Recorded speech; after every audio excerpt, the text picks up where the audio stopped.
Good evening from a very, very sore boy. This is a rather cool 23-degree evening. My name is Tack. That there behind me is the pathway to success. And this is a very sore Ironman in me.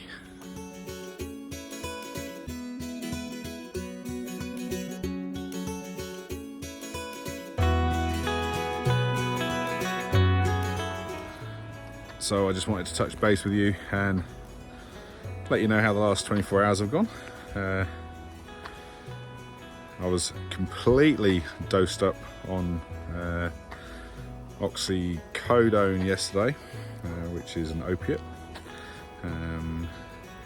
and a very strong anti-inflammatory. The name I can't remember off the top of my head, but I'll have a look in a minute and let you know. Last night was an awful night's sleep. Couldn't take my normal sleeping tablet, or didn't want to take my normal sleeping tablet because of everything else that was in my body, and then had to have my leg elevated, so that wasn't fun. And then the oxycodone started to cause me to itch, which is a known side effect for about 1 in 10 people apparently. So I was just having random itches on my body, which was quite annoying, and I was very hot. So I've been doing lots of dosing today, as and when I can in between the pain. I tried to do today without any oxycodone, but I couldn't do that. It was way too sore. I've been taking Panadol Osteo for the baseline painkiller, and I've got an anti-inflammatory, as I said, that I have to take 1 tablet twice a day. So it's sore, it's moving though, which is wonderful, and I'm told that this should all subside within a few days. So I'm just going to sit down and show you what's happened. So that's a ice pack, gel pack, just try and take some of the heat out of the knee, and also remove hopefully some of the swelling that's going on there. So we'll just take that off and show you what it's like underneath. There we go. So it looks like a couple of incision points.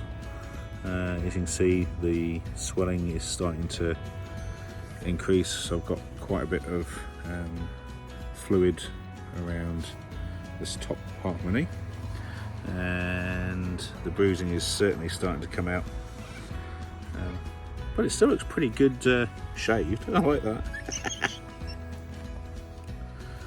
I've been told I've got to keep it moving so it doesn't seize up. The doctor doesn't want me to do any specific physiotherapy on it yet.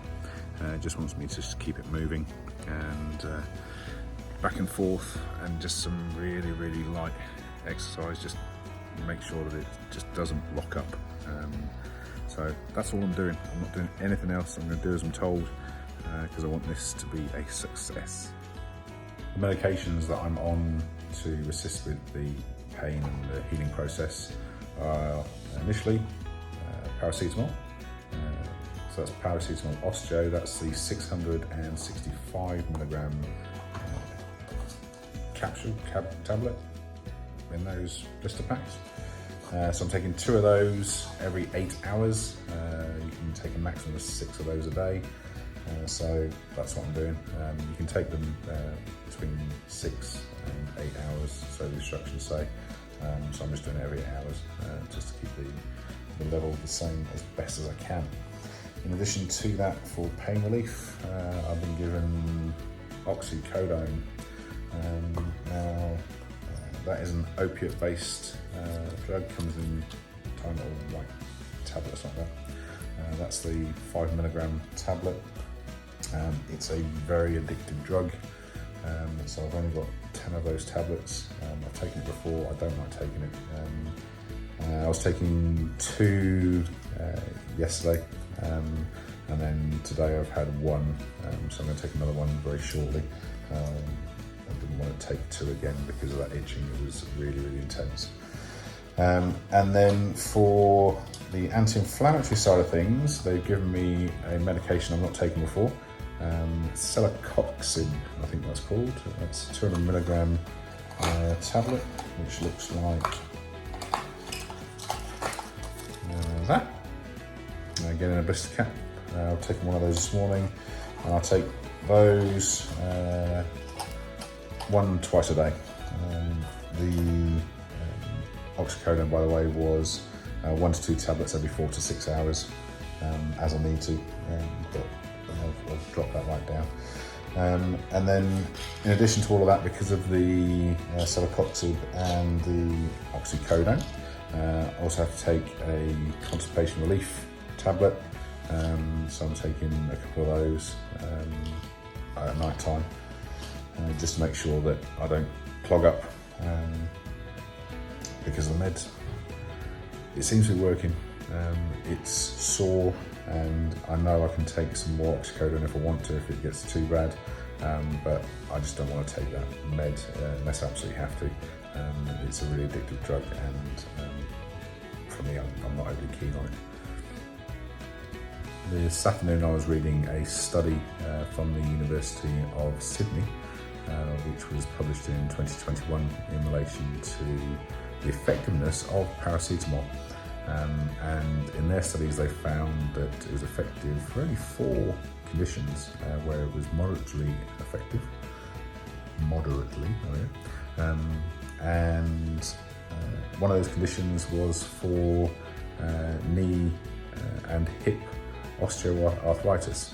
So hopefully the paracetamol is having a good effect. It seems to be on this, even though it's not osteoarthritis. It certainly seems to be helping, even if that is partly placebo and partly the time away from surgery. But yeah, the study's a good one to read. I'll put the link in the video or in the comments. So that's me for the day. I'm going to go and get some cling wrap around this knee and go and take a shower and then head back to bed.